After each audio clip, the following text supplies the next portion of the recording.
sa West Philippine Sea na naman mga guys, mga kabayan. So itong ating bibigyan na reaction video ito yung mga mainit na balita tungkol sa West Philippine Sea. Dahil itong West Philippine Sea talagang gustong-gustong okupahan o kumbaga angkinin ng mga Chino. So tingnan nyo naman, napakalungkot na balita ito. Itong bibigyan natin ng reaction video So ito kung bago ka pa lang sa aking channel guys please like and subscribe na lang muna sa ating YouTube channel bago tayo mag-umpisa. And also syempre paki-subscribe din kay GMA Integrated News. Sa kanila galing tong video na ating bibigyan ng reaction video na may pamagat na sa pag-iikot ng BFAR at Philippine Coast Guard sa Sabina Shoal at Pag-asa. Binantayan pa rin sila ng China Coast Guard. Diyos ko, kailan kaya matatapos tong mga ganitong mga senaryo, no? Mismong sa ating teritoryo pa. So, itong bibigyan natin reaction. So, please subscribe and like muna bago tayo mag-umpisa. Okay, mga guys? O, sikoy, umpisa na natin. Dahil pa rin sa mga tauhan ng China kung kaya halos hindi makapalaot ang mga mangingisdang Pilipino sa West Philippine Sea. Yon. Maging mga tauhan ng Bureau of Fisheries and Aquatic Resources at Philippine Coast Guard. Hindi nakaligtas sa pagtaboy ng China Coast Guard. Yon. Nakatutok live si Rafi Tima. Rafi.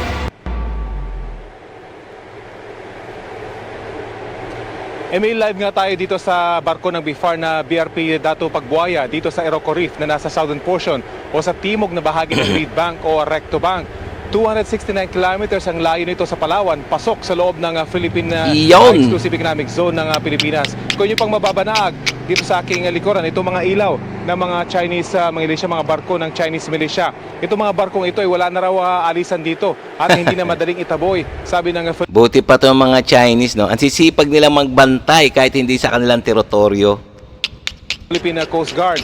Itong pagpapatrolya at pag-iikot Ay, ng Bureau of nako. Fisheries and Aquatic Resources o BFAR kasama ang Philippine Coast Guard dito sa West Philippine Sea ay kanilang ginagawa sa kabila ng pulisiya ng China na pwede nilang arestuhin ang mga dayuhang papasok sa tinuturing nilang teritoryo, bagay na maring tinututulan ng Pilipinas.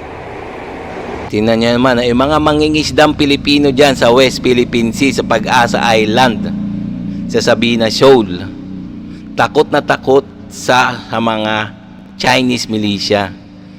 Talagang baliktad na talaga mundo samantalang sa atin yang sa ating yang teritoryo yang Sabina Shoal at Pag-asa at kung bakit nandiyan ang mga Chino. Kaya natatakot ang mga yung ating mga kababayan na mga mangingisda.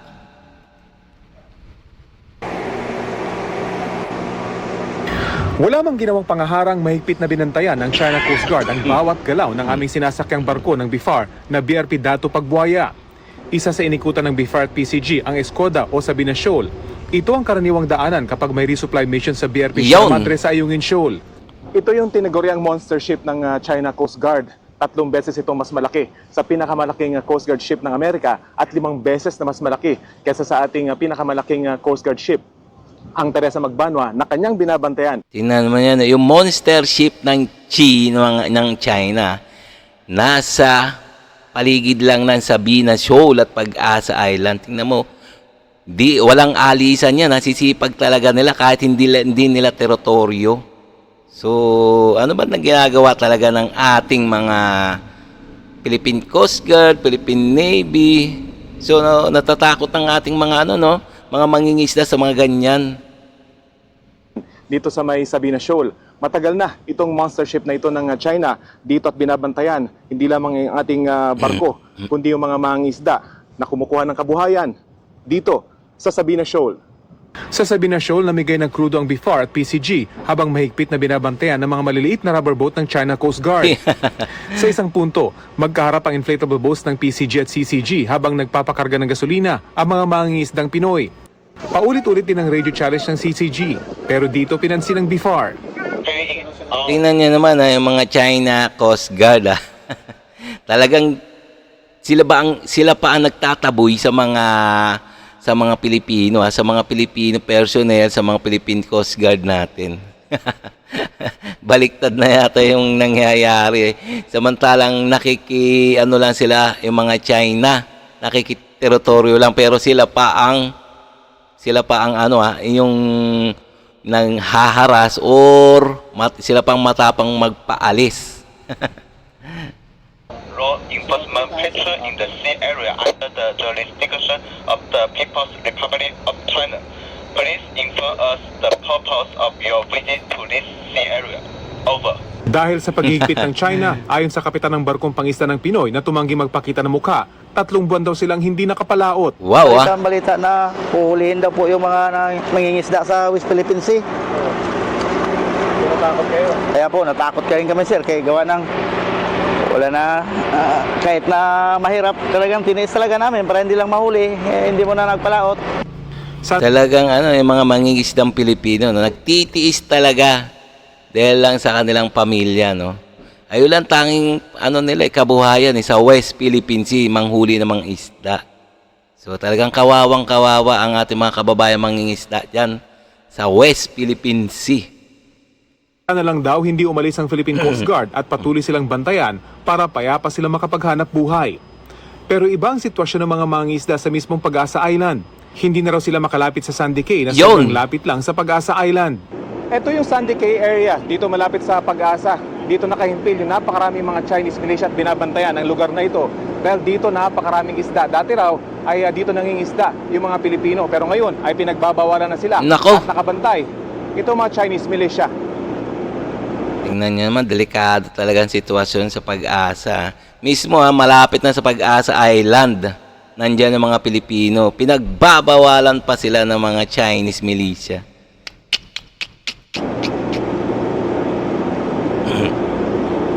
Ayun, no, ang dami. 30 ang mga barko ng Chinese militia at isang China Coast Guard ang tila nakastasyon na dito at di na umaalis. Lahat ng lalapit, agad nilang tinataboy. Sa pag-ikot ng BIFAR at PCG sa lugar, binuntutan at pilit pinaalis kami ng rubber boat ng China Coast Guard.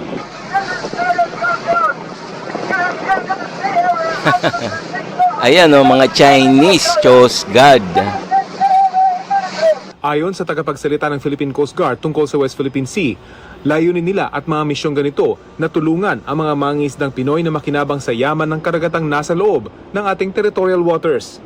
Ang bantang pag-aresto ng China, wala pa naman daw nangyayari. On the part of the Philippine government, we are still asserting our Ayan na naman si Commodore Tariela. Ayan at ang spokesperson ng Philippine Coast Guard. position in these waters. Wala pa naman tayong nababalitaan or na-i-report ang ating mga kababayang mga isda na Magaling yan. Magaling mag-report si Commodore Tariela. sumailalim sila sa ganitong harassment ng Chinese Coast Guard.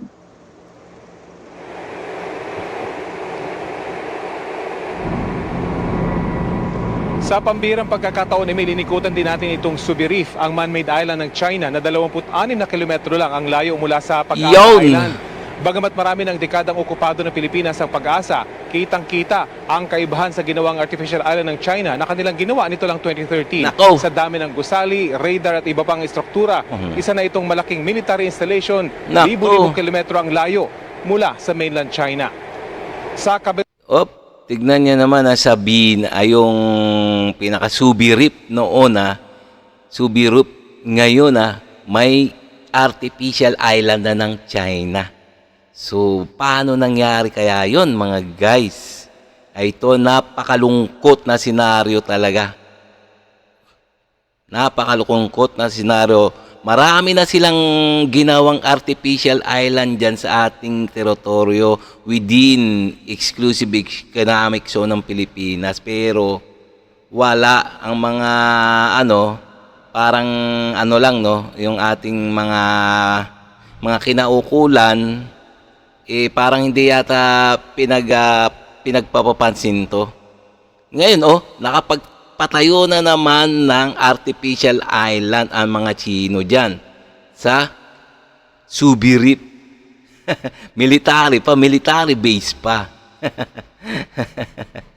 Ewan na lang natin, no? So talagang nakatingin lang siguro Nakatingin lang siguro ang ating mga kinaukulan dyan.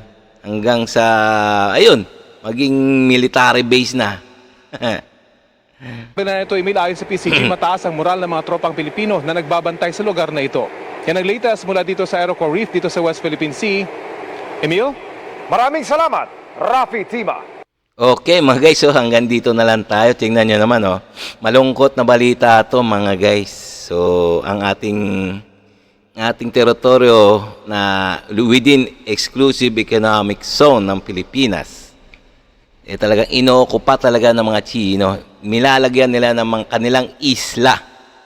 Ng isla na walang humahadlang sa kanila. Talagang malayang-malaya sila ang mga Chino na gumawa ng mga isla.